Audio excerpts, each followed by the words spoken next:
இந்த மாபெரும் புண்ணிய பூமியிலே அடியெடுத்து வைத்திருக்கின்றேன். நான் யார்? எனது பெயர் என்ன? எந்த நாட்டு மன்னன்? ஜாதி என்ன? குலம் என்ன? நான் யார்? அப்படி என்பதை அறிவிக்கின்றேன்.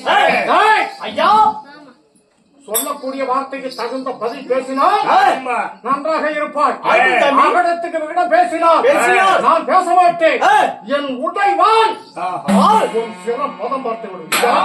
சாமி, எனக்கு இருப்பதோ ஒரே ஒரு சிரம், எனக்கு இருப்பதோ ஒரே ஒரு பொண்டாட்டி. ஒன்னையும் அது அதற்காக வேண்டிதான் ஒழுங்காக பேச வேண்டும் என்று சொல்லுகிறேன். ஆகட்டும் சாமி. கடவுளே, சிற்று ஊராக இருந்தாலும் சிறப்பு பொருந்திய மகாபாரதம் என்று சொல்லக்கூடிய காவியத்தை வியாச பகவான் சொல்ல சொல்ல விநாயக பெருமான் எழுதி முடித்திருக்கிறார்.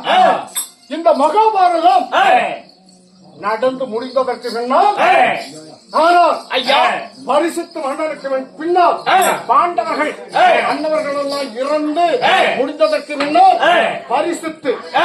பரிசுத்தினுடைய மகன் ஜனமேஜய மகாராஜன் அண்ணருடைய காலத்தால் சொல்ல போனா 1/2 மணி நேரம் சொல்லுங்க. அண்ணருடைய காலத்தால் இந்த மகாபாரதம் தாமதமாகப்பட்டது வெளிவந்திருக்கிறது. அப்பேற்பட்ட மகாபாரதத்தை இந்த கிராமத்திலே உள்ள அன்னார் வேமாய் அவர்கள் படித்து நிறைவு செய்த புண்ணிய கிராமமாகும். அது மட்டுமல்ல, தர்மம் என்பது அழியாமல் இருப்பதற்காகவே செருதொண்ட நயனார் அப்படி என்று சொல்லக்கூடிய ஒரு புண்ணிய காவியத்தையும் இந்த வேமக்கவுண்டர் புதூரிலே வருஷம் தவறாமல் நடத்தி கொண்டு வருகிறார்கள். அப்பேற்பட்ட கிராமம், அப்பேற்பட்ட புண்ணிய புருஷர்களுக்கும் மகாபாரதத்தை விட ஹரிச்சந்திரா, இன்னும் எண்ணெய் நாடகம், இன்னும் கோவிலன், மந்த வீரன், ராமாயணம், மகாபாரதம் இதுகளெல்லாம் முடிந்த அளவுக்கு பகுதியில உள்ளவர்களுக்கு நன்கு தெரியும். அப்படி இருந்தால் மணி என்று சொல்லக்கூடிய புண்ணிய புருஷர்களுக்கு இன்னவர்களுடைய விருப்பத்திற்கு ஏற்ற அருமை தம்பியாகிய வெங்கடேசனுடைய வார்த்தைக்கு இணங்க இன்று நடத்தக்கூடிய நாடகம் பாஞ்சால புறவஞ்சி என்று சொல்லக்கூடிய புண்ணிய நாடகம். அப்படி புண்ணிய நாடகத்தை நடத்துவதற்கு முன் வந்திருக்கிறோம். நான் முன்பு சொன்னதை போல் எத்தனை கவிகள் அத்தனை கற்றுணர்ந்தவர்கள் இருக்கலாம். முன் சொல்லாக இருக்கலாம், முன் சொல்லாக இருக்கலாம்.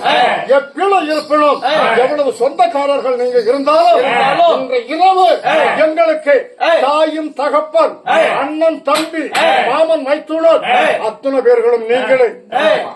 அப்பேற்பட்ட புண்ணிய புருஷர்கள் இந்த நாடகத்தை சிறப்பித்துக் கொடுக்குமாறு கரம் கூப்பி சிறந்தாழ்ந்து வருகிறேன்.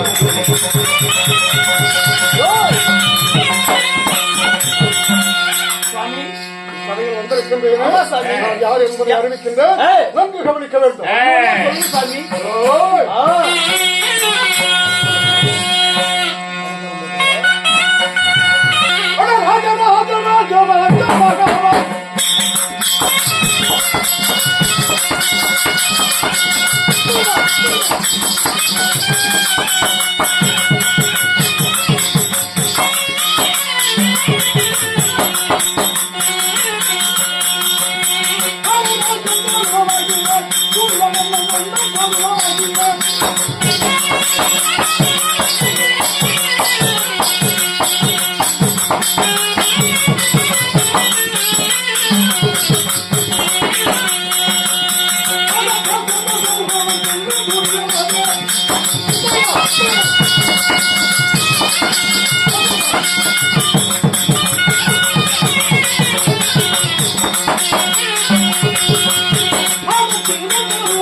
அவளிக்கடை 56 தேசத்திற்கும் தானரேகை மாமன்னர் தோமபதி திரங்கதாஸ்த மகாராஜனுக்கும் காந்தாரி அம்மனுக்கும் மகனாக விளங்கி வரக்கூடிய என் பெயரோ வெங்கல திரேகம் உடைத்த மாமா மன்னன். சாமி தப்பாலாம் எதுவும் சொல்ல சாமி.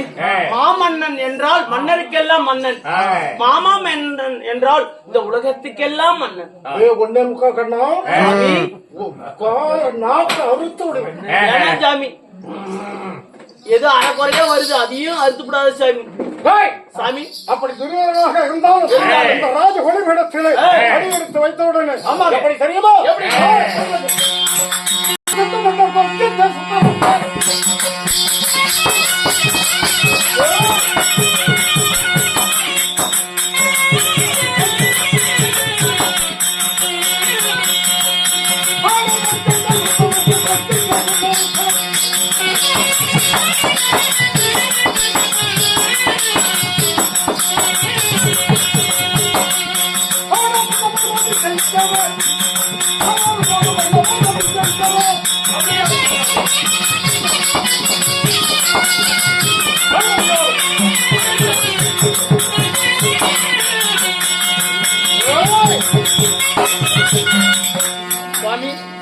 மன்னர் ராஜ ஒளிபீடத்துக்கு வருகிறார் என்றால் மற்ற தேசத்தில் உள்ள புண்ணிய புருஷர்கள் சித்தரசர்கள் அத்தனை பேர்களும் அணிதிரண்டு வருகிறார்களா சாமி? அனைத்து பேர்களும் அணிதிரண்டு வருகிறார்கள். அதுவல்ல இன்னும் தெரிவிக்கிறார்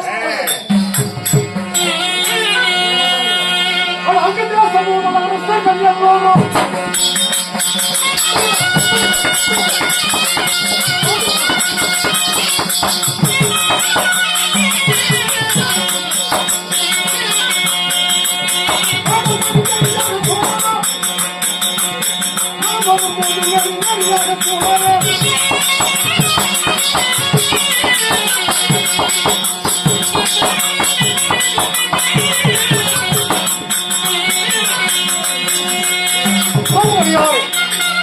சுவாமி, அத்திநகர் நீங்களாக 55 சிற்றரசர்களும் துரியோதன மகாராஜன் மந்திரிமார்களும் புடச்சூழ ராஜ கொடிபீடத்திற்கு வருகிற நேரத்திலே அத்தனை பேர்களும் அணிதிரண்டு வந்துவிட்டார்களா இல்லையா? கடவுளே, நீங்கள் வருகிற போது யார் ஒருவரும் எங்கேயுமே இல்ல, எல்லாமே கொலிபீடத்தில் அமர்ந்திருக்கிறார் சுவாமி.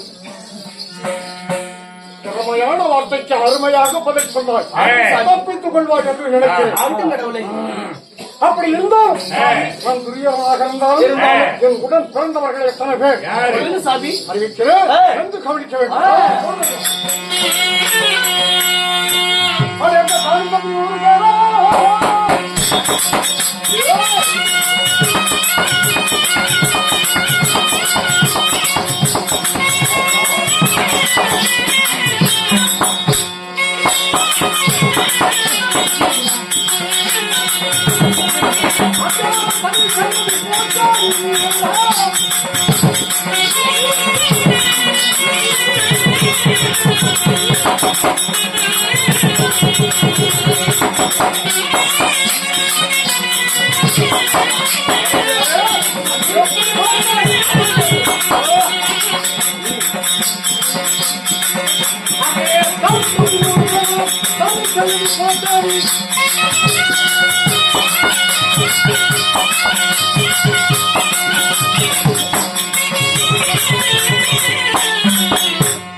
எனக்கோ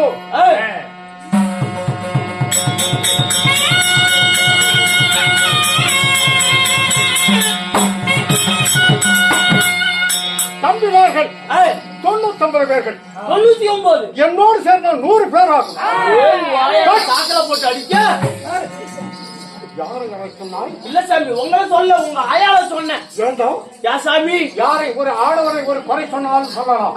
பிள்ளைகளை பெற்றெடுக்கக்கூடிய புண்ணியவதிகளாகும். ஆமா சாமி. வேறுபட்டவர்கள் யாராக இருந்தாலும் சொன்னால் கடவுளே, உங்களுக்கு 1000 கும்பிடு கூடிய போடுறேன். சாமி, எனக்கு ஒரே ஒரு உதவி செய்ய முடியுமா? ஒடுக்கம் நானும். ஆமா சாமி. நான் உனக்கு உதவி செய்ய வேண்டும் என்று ஆமா கடவுளே. ஏற்பட்ட உதவி என்னடா? சாமி, நாடகம்லாம் முடியல. உங்க கால்ல விழுந்து கேட்கிறேன், எனக்காக ஒரே ஒரு உதவி என்னவென்றால், உங்க தாய் இருக்கிறாளே தாய், என் ஊருக்கு ஒரே ஒரு நாளைக்கு அனுப்ப முடியுமா சாமி? சாமி, இப்ப எங்க ஊர்லயே ரொம்ப ஏழப்பட்ட ஊர் எங்க ஊரு. நம்ம ஒரு 20-30 பேர் தான் இருக்கிற எங்க ஊர்லயே. ஆமா, எங்க பக்கத்து ஊர்ல 200-300 பேர் இருக்கிறானுங்க. சரி, ஆனா உங்க ஆயால ஒரே ஒரு நாளைக்கு கூட்டிட்டு போனோம்னா சாமி, ஒரே நாள்ல ஒரு 200-300 பேர்த்த நாங்க தள்ளிக்கிட்டு விட்டுறோம்.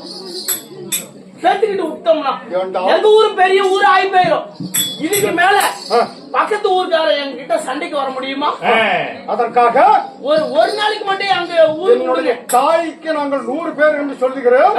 உனது தாயை அனுப்பினால் ஆண் வர்க்கத்தை பெற்றெடுத்து நகரத்தை பெருமைப்படுத்துவேன் அப்படின்னு சொல்லுகிறார். பேதையே, தாசி என்று தாயா தட்டு கட்டவனே, தேசி என்று தாயா வீணனுக்கு பிறந்தவனே, கடவுளே சாமி மிரட்டாதீங்க சாமி, பயமா இருக்கு கடவுளே. அது நடவாத காரியம். அப்படி இருந்தாலும் என் தம்பிமார்கள் 99 பேர்கள் என்னோட சேர்ந்த 100 ஆகும். இந்த 100 பேத்துக்கு அருமையான ஒரே தங்கை இருக்கிறதா? வாங்க வாங்க என் மச்சான்.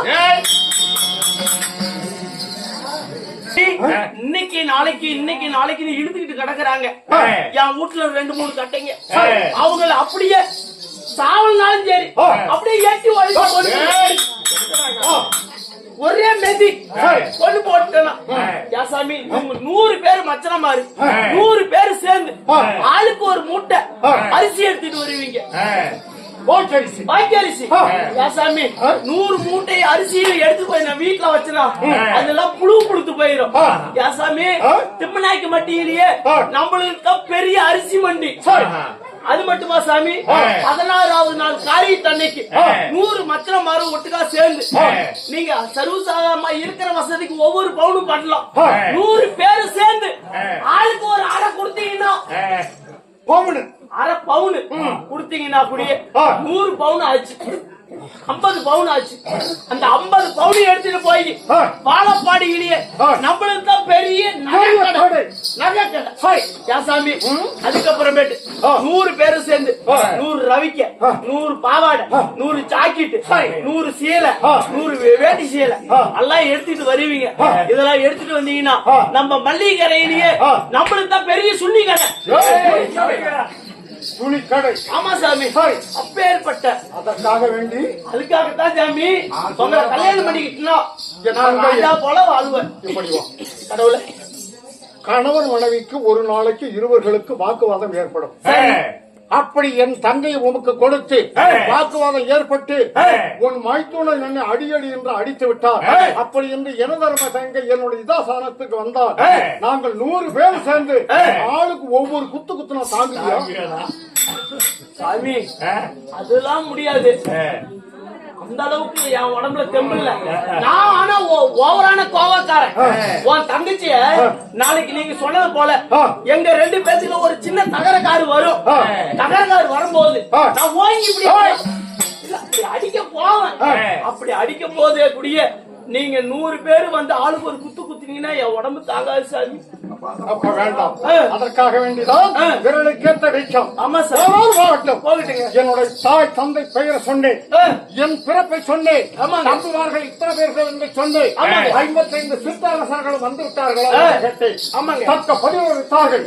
அமைச்சரே ஐயா அரசு சாமி அதை ஊம்பாதீங்க அதம்பாதீங்க சாமி. அடிப்பட்டு இறந்து விடுவார் சாமி. நான் மன்னனாக இருந்தாலும் எனக்கு பகை யார் தெரியுமா சாமி?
பங்காளிமார்கள் பாண்டவர்கள் பஞ்ச பாண்டவர்கள் சந்திரகுல பரம்பரையிலே பிறந்து அரணியை ஆளலாம் என்ற ஆசையோடு இருந்த எம்மை எனக்கு எதிராளியாக பிறந்திருக்கிறார்.